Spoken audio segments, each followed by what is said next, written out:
Mantan terpidana kasus pembunuhan Vina dan Eki di Cirebon tahun 2016 menyebut kematian Vina dan Eki karena kecelakaan tunggal lalu lintas bukan akibat pembunuhan.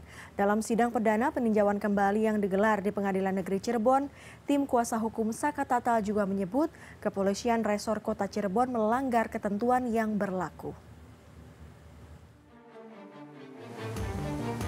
Rabu 24 Juli 2024, Pengadilan Negeri Cirebon, Jawa Barat menggelar sidang perdana terkait dengan upaya peninjauan kembali atau PK Saka Tatal, salah seorang yang telah divonis bersalah dalam kasus pembunuhan Vina dan Eki di Cirebon pada 2016 silam. Sidang yang digelar pukul 10.30 WIB tersebut bukan rangkaian dari perkara sebelumnya, tetapi untuk menindaklanjuti adanya upaya PK yang diajukan oleh pihak kuasa hukum Saka Tatal pada 8 Juli 2024 ke Pengadilan Negeri Cirebon. Sidang juga terbuka untuk umum karena pemohon kini sudah berusia dewasa dan statusnya bukan lagi sebagai anak berhadapan dengan hukum. Agenda utama dalam pelaksanaan sidang kali ini yaitu pembacaan memori PK serta bukti baru atau novum yang disampaikan oleh tim kuasa hukum Saka Tatal.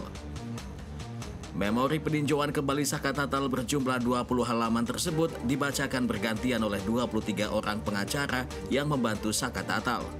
Menurut kuasa hukum, pengajuan PK dilakukan untuk memulihkan nama baik dari pemohon karena merasa tidak terlibat dalam kasus pembunuhan Vina dan Eki. Selain itu, dalam memori PK tersebut terdapat lebih dari 10 novum atau bukti baru jika Saka Tatal tidak terlibat dalam kasus pembunuhan Vina dan Eki. Salah satu poin penting dalam novum tersebut adalah mempertegas kalau penyebab kematian Vina dan Eki karena kecelakaan lalu lintas bukan akibat pembunuhan. Kuasa hukum yakin PK akan dikabulkan.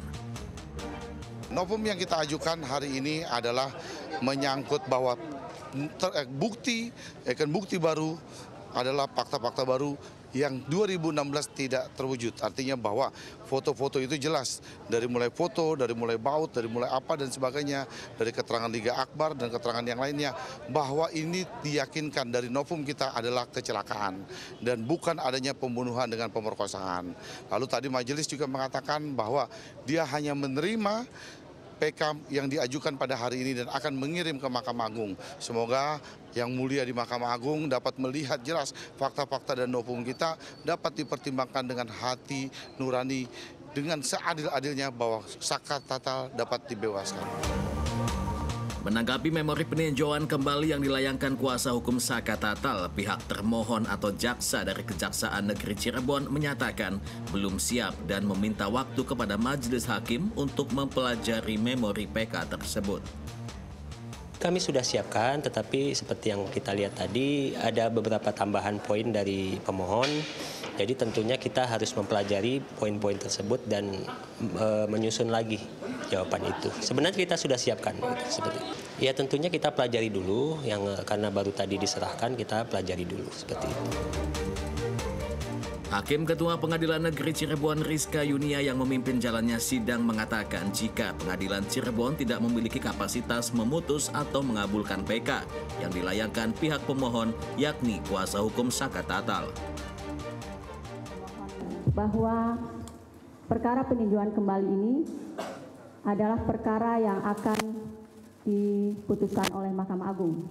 Jadi kami hanya menerima berkas perkara, tidak memutus untuk perkara peninjauan kembali. Diingatkan kembali ya, jadi kami tidak memutus, hanya menerima, kemudian mengirimkan kepada majelis hakim pada Mahkamah Agung. Rencananya, sidang peninjauan kembali Saka Tatal akan digelar pada Jumat 26 Juli mendatang dengan agenda mendengarkan tanggapan termohon. Zaiul Haq, Rusman Rusmana, Cirebon, Jawa Barat.